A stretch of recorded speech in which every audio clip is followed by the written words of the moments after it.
સંધાન all Gujarat integrated classroom સેટેલાઇટના માધ્યમથી જોડતી કડી એટલે સંધાન.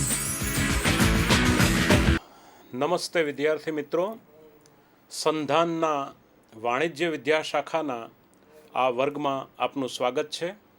હું પ્રોફેસર નીતેન્દ્ર પટેલ, સમર્પણ આર્ટ્સ એન્ડ કોમર્સ કોલેજ ગાંધીનગરથી આવું છું. આજનો આ વાણિજ્ય વિદ્યાશાખાના વર્ગનો આપણો વિષય law of demand and demand function છે, એટલે કે માંગનો નિયમ અને માંગ વિધેય, એના પર આપણે ચર્ચા કરવાના છીએ. આલ્ફ્રેડ માર્શલે જ્યારે માંગનો નિયમ આપ્યો ત્યારે આપણને સૌપ્રથમ તો એવો પ્રશ્ન થાય કે શું કિંમત વધતા જ માંગ ઘટે, આવક વધતા પણ માંગ વધે? તો કાર્યકારણનો સંબંધ દર્શાવતા આ સિદ્ધાંતમાં માંગનો નિયમની જગ્યાએ આવકનો નિયમ શા માટે નહીં? આવક અને માંગ વચ્ચે પણ હકારાત્મક સંબંધ છે, કિંમત અને માંગ વચ્ચે નકારાત્મક સંબંધ છે. પણ વિદ્યાર્થી મિત્રો, કાર્યકારણનો વધારે નજીકનો સહસંબંધ, કોરિલેશન, કિંમત, જે તે વસ્તુની કિંમત, એક વસ્તુની કિંમત અને એક વસ્તુની માંગ વચ્ચે જેવો સંબંધ છે, એવો આવક અને માંગ વચ્ચેનો સંબંધ થોડો દૂરનો, ઘણો દૂરનો આમ તો ગણી શકાય. કારણ કે આવક અને માંગ વચ્ચે હકારાત્મક સંબંધ છે, પણ કિંમત અને માંગ વચ્ચેનો વ્યસ્ત સંબંધ જે છે એ તો કોઝ રિલેશનશીપમાં ખૂબ જ લગભગ 1ની નજીક સહસંબંધ ધરાવતો હોય, -1ની નજીક એવો વ્યસ્ત સંબંધ છે. હવે માંગ એટલે શું એ સૌપ્રથમ આપણે જાણીએ. વિદ્યાર્થી મિત્રો, આ દરિયો એટલો ઊંડો છે અને આપણે 1 કલાકમાં પૂરો કરવાનો છે, એટલે સમય મર્યાદાને ધ્યાનમાં રાખી સૌપ્રથમ આપણે માંગ એટલે શું એ સમજીએ. માંગ એટલે કોઈ પણ વસ્તુ મેળવવા માટેની ઈચ્છા હોય તો માંગનું પ્રથમ સોપાન પૂર્ણ થાય છે. એ માંગ સંભવી જતી નથી, એટલે પ્રોબેબિલિટી છે કે કોઈ પણ વસ્તુ ખરીદવાની ઈચ્છા. હવે ઈચ્છા તો હોય, આપણને એવું હોય કે આપણું પર્સનલ ચાર્ટર પ્લેન હોય, પણ એ માટેની શક્તિ નથી. શક્તિ એટલે આર્થિક તાકાત. પોકેટની અંદર આપણી પાસે એટલા બધા પૈસા નથી ખિસ્સામાં કે જેથી કરીને એટલે આપણે આવી સગવડતાઓ ભોગવી શકીએ. એટલે આપણે મૂળભૂત રીતે જરૂરિયાતો તો અમર્યાદિત છે. ઈચ્છાઓ જો ઘોડાઓ હોત તો ભિખારીઓ પણ એના પર સવારી કરી શકે. પણ એમાં એવું છે, ઈચ્છા છે પણ શક્તિ નથી. શક્તિ નથી એટલે માંગ ઉદ્ભવતી નથી. માંગ એ ઉદ્ભવી ગયેલી ઘટના નથી, બલકે ઉદ્ભવવાની સંભાવનાવાળી ઘટના છે, પ્રોબેબિલિટી થિયરી પર છે. હવે ઈચ્છા અને શક્તિ બંને હોય, પણ ઘણી વખત આપણે એ વસ્તુ ખરીદવાની વૃત્તિ ના હોય, તૈયારી ના હોય. દાખલા તરીકે આપણી પાસે કાર ખરીદવાની શક્તિ છે, કાર ખરીદવા માટેના પૈસા છે, આપણી ઈચ્છા પણ છે, પણ બીજી બધી વસ્તુઓની જરૂરિયાતો એટલી તીવ્ર હોય કે આપણી તૈયારી ના હોય કે આટલી બધી મોંઘી કાર આપણે લેવાય.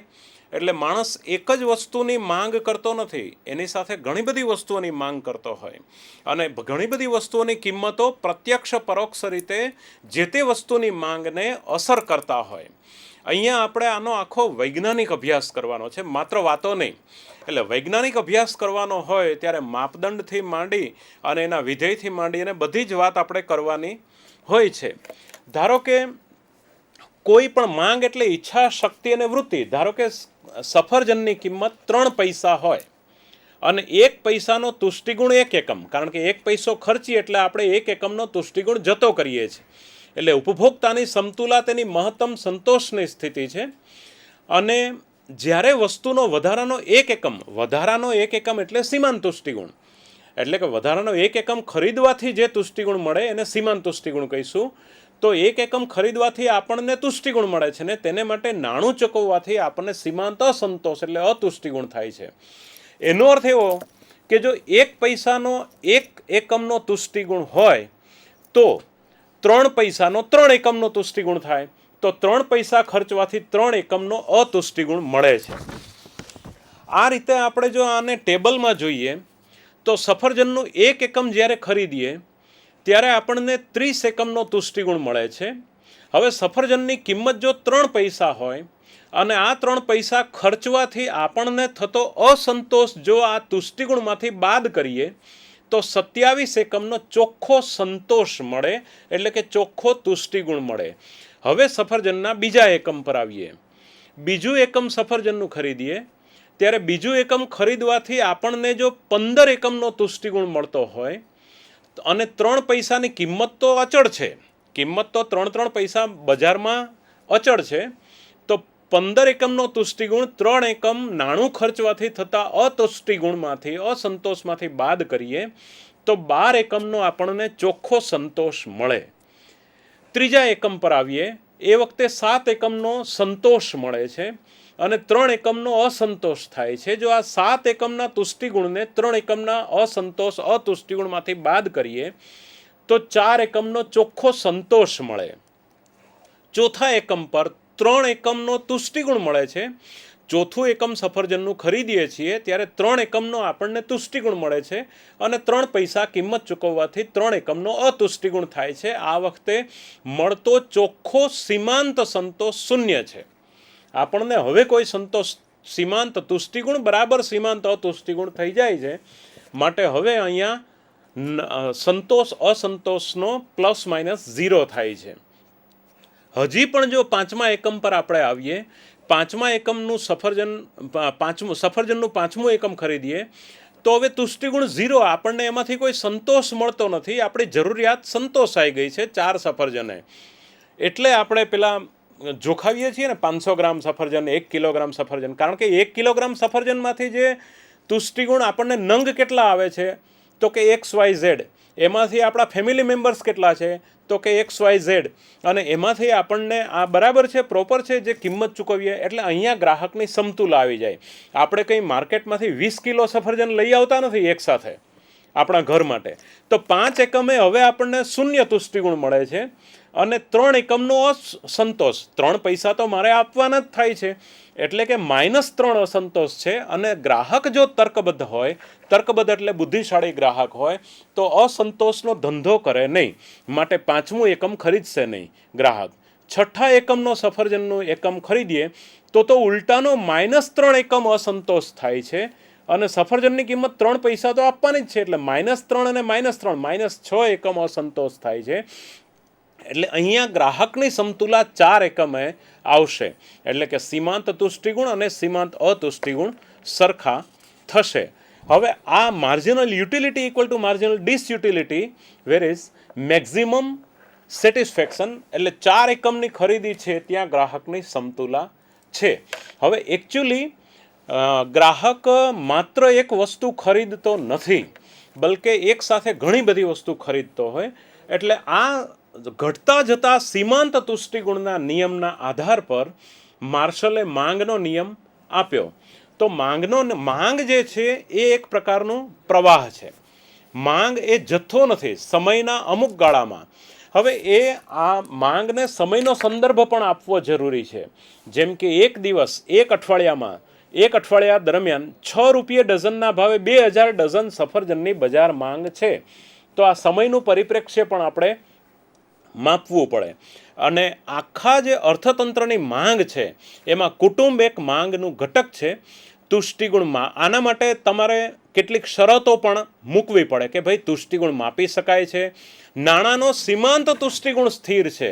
આ ધારણા પણ બહુ અગત્યની છે. ધારો કે તુષ્ટિગુણ માપી ન શકાતો હોય તો 3 એકમનો અસંતોષ અને 3 એકમનો સંતોષ વગેરે આપણે કહી શકીએ નહીં. 3, 6, 30, 15 આ બધા આંકડા આપણે મૂકી શકીએ નહીં. અને માટે તુષ્ટિગુણ માપી શકાય છે એવા પ્રકારનો પણ આપણે ધારણા કરવી પડે. નાણાંનો સીમાંત તુષ્ટિગુણ સ્થિર છે, આ ધારણા એટલા માટે કરવી પડે કે ધારો કે નાણાંનો સીમાંત તુષ્ટિગુણ સ્થિર ના હોય તો કેવો હોય? અસ્થિર હોય. મારા ખીચામાંથી ક્રમશઃ 3 પૈસા જાય છે, એટલે પહેલા સીમાંત એકમે 3 પૈસા ગયા, બીજા સફરજનના એકમે 3 વત્તા 3 6 પૈસા ગયા. તો નાણાંનું પ્રમાણ ધીમે ધીમે ઘટતું જાય છે અને સફરજનનું પ્રમાણ મારી પાસે ધીમે ધીમે વધતું જાય છે. એટલે સફરજનમાંથી મળતો જે સીમાંત તુષ્ટિગુણ એ મારી પાસે ઘટતો જાય છે, પણ નાણાંનો સીમાંત તુષ્ટિગુણ મારી પાસે વધતો જાય છે, કારણ કે નાણું મારે ખિસ્સામાં ઘટતું જતું હોય છે. તો જો નાણાંનો સીમાંત તુષ્ટિગુણને હું સ્થિર ધારી લઉં તો જ હું ઘટતા સીમાંત તુષ્ટિગુણનો નિયમ સાબિત કરી શકું, અને ઘટતા સીમાંત તુષ્ટિગુણનો નિયમ સાબિત કરી શકું તો જ હું માંગનો નિયમ સાબિત કરી શકું. એટલા માટે નાણાંનો સીમાંત તુષ્ટિગુણ સ્થિર છે અને એ 3 3 3 3 એકમ જ માર્જિનલ ડિસયુટિલિટી થાય છે એવું મારે ધારવું પડે તો જ હું ટેબલ મેં જે હમણાં તમને બતાવ્યું એમાં 3 - 3 = 0 સાબિત કરી શકું અને 4 સફજને ગ્રાહકની સમતુલા સાબિત કરી શકું. એટલે નાણાંનો સીમાંત તુષ્ટિગુણ ક્રમશઃ સ્થિર છે અને વસ્તુમાંથી મળતો સીમાંત તુષ્ટિગુણ ક્રમશઃ ઘટતો જાય છે. આવું હું જો બતાવું અને ધારણા કરું તો જ મારી પાસે માંગનો નિયમ અસ્તિત્વમાં આવે.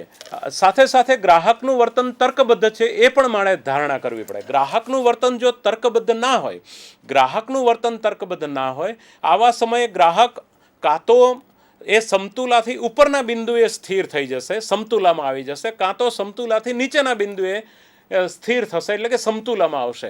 પણ સમતુલામાં ગ્રાહકનો સીમાંત તુષ્ટિગુણ બરાબર સીમાંત અતુષ્ટિગુણ થાય ત્યાં જ જો સમતુલામાં આવે એવું જો મારે ધારવું હોય, એટલે કે જો એવી સમતુલા બતાવવી હોય તો ગ્રાહક તર્કબદ્ધ છે, રેશનલ છે, બુદ્ધિશાળી છે એવું મારે ધારવું પડે. અને આ ધારણા હેઠળ જ હું માંગનો નિયમ સાબિત કરી શકું.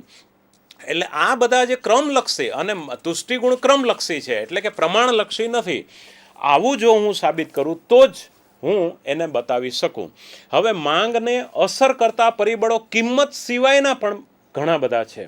હવે આ સમયે વિદ્યાર્થી મિત્રો હું તમને એક સ્પષ્ટતા કરી દઉં કે ફંક્શન માંગનું વિધેય જે હું તમને બતાવવા માગું છું, અહીંયા ટેલિટોપ પર પણ આપણને દેખાય છે. Demand of X commodity, x વસ્તુની માંગ ઇઝ એ ફંક્શન ઓફ, આને વંચાય આ રીતે, demand of X commodity, commodity એટલે વસ્તુ, is a function of T, taste એટલે ગ્રાહકની અભિરુચિ, એફ એટલે કે વસ્તી, વસ્તીને સંકેતમાં એફ દર્શાવી છે, વાય એટલે કે આવક, ગ્રાહકની આવકને પણ, માંગને આવક પણ અસર કરે છે, Y1 એટલે કે આવકની વહેંચણી, પ્રાઇસ ઓફ એક્સ કમોડિટી, જે ડિમાન્ડ ઓફ એક્સ કમોડિટીને સૌથી વધુ નજીકથી અસર કરતું પરિબળ, પ્રાઇસ ઓફ એક્સ કમોડિટી એટલે કે એક્સની કિંમત, અને P1 P2 up to Pn એટલે એક્સ સિવાયની વસ્તુઓ પણ ગ્રાહકની માંગને અસર કરે છે.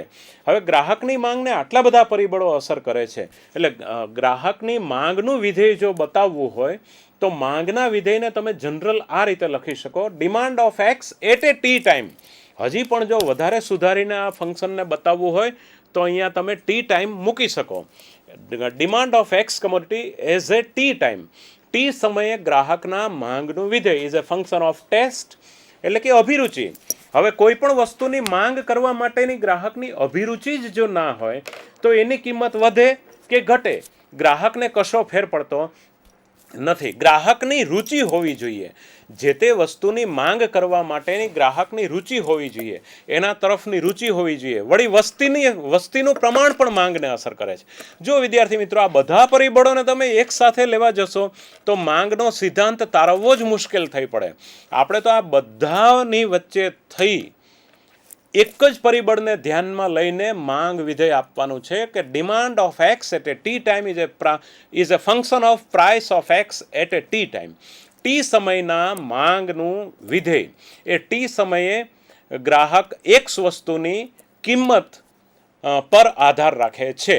હવે જો વિધેયને તમારે વ્યવસ્થિત સમજવું હોય તો જે function of price of x, function પછીની જે આપણે નોંધ લીધી એને નિરપેક્ષ ચલરાશિ કહીશું.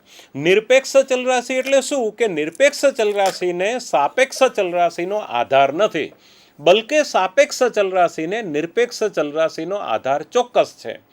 એટલે કે પ્રાઇસ જેમ ડિમાન્ડને લીડ કરે એમ ડિમાન્ડ લીડ થાય છે, ડિમાન્ડ પ્રાઇઝને લીડ કરતી નથી, દોરતી નથી. આ મુદ્દો ગ્રાહક માટે ખાસ જરૂરી છે. આપણે પરીક્ષામાં જ્યારે માંગનો નિયમ લખતા હોઈએ ત્યારે ઘણા વિદ્યાર્થીઓ ભૂલથી આવું પણ લખે છે, જો અન્ય પરિબળો યથાવત રહે તો માંગ વધતા કિંમત ઘટે છે. હવે માંગ વધતા કિંમત શા માટે ઘટે? આ નિયમ ખોટો છે. માંગ વધતા કિંમત ઘટે છે, એટલે તમે નિરપેક્ષ ચલરાશિ તરીકે તમે માંગને લઈ લીધી. એટલે કે માંગ વધતા કિંમત નથી ઘટતી, કિંમત ઘટતા માંગ વધે અથવા કિંમત વધતા માંગ ઘટે. કિંમત માંગને લીડ કરે છે, નહીં કે માંગ કિંમતને લીડ કરે છે. એટલે કે વિધેય કોઈ પણ વિજ્ઞાનના નિયમમાં બે ચલરાશિઓ બહુ જ અગત્યનો ભાગ ભજવે છે. ફિઝિક્સમાં બોયલના નિયમની વાત કરીએ તો pressure is a proportional to one by volume. એટલે કે કદ જે છે એના વ્યસ્ત પ્રમાણ, દબાણ જે છે એ કદના વ્યસ્ત પ્રમાણમાં ચાલે. કદ વધે દબાણ ઘટે, કદ ઘટે દબાણ વધે. There is a reverse relationship between volume and pressure. Same way there is a reverse relationship between price and demand. ફિઝિક્સની પેરેલલ જ ઇકોનોમિક્સ ચાલે છે. તો આ રીતે આપણે આ સંબંધને પણ આપણે દર્શિત કરી શકીએ કે price, if price will increase, demand will decrease. If price will decrease, then demand will increase if other factors are constant. જો અન્ય પરિબળો યથાવત રહે. અન્ય પરિબળોમાં તો કેટલાય છે. ગ્રાહકની ટેસ્ટ, અભિરુચિ બદલાય તો કિંમત ગૌણ પરિબળ બની જાય. અભિરુચિ બદલાય તો તમે એ વસ્તુની ગમે તેટલી કિંમત હોય તો પણ માંગ કરશો. ઉનાળાની શરૂઆતમાં જ્યારે કેરીની શરૂઆત થાય, કેરી આવવાની, ત્યારે જો કોઈની અભિરુચિ વધારે કેરી ખાવા તરફ હોય તો એની કિંમત સામે જોતા નથી. ગમે એટલો ભાવ હોય તો પણ એ કેરીની ખરીદી કરીને ઘરમાં લાવે છે. એટલે કે આ અભિરુચિ સ્થિર છે, વસ્તી સ્થિર છે. જો વાપરનારા વધી જાય, ખાનારા પીનારા વાપરનારા, એટલે કે વસ્તીની સંખ્યા વધે તો પણ માંગને મેક્રો લેવલનું એક અસર કરતું પરિબળ છે. આપણે અત્યારે તો માઇક્રો લેવલ પર જ એકમલક્ષી કક્ષાએ જ જોવાનો પ્રયત્ન કરીએ. તો જો અન્ય પરિબળો યથાવત રહે, એમાં વસ્તી, અભિરુચિ, આ બધું જનસંખ્યા, પછી ગ્રાહકની આવક વધી જાય તો પણ ગ્રાહકની માંગ વધે. ત્યારે પછી એ આવક પણ અત્યારે અચળ છે એવું આપણે ધારી લઈશું. એટલે તો વિદ્યાર્થી મિત્રો, ગ્રાહકની સમતુલા તક રેખા અને તટસ્થ રેખા દ્વારા, એટલે વળી પાછું આ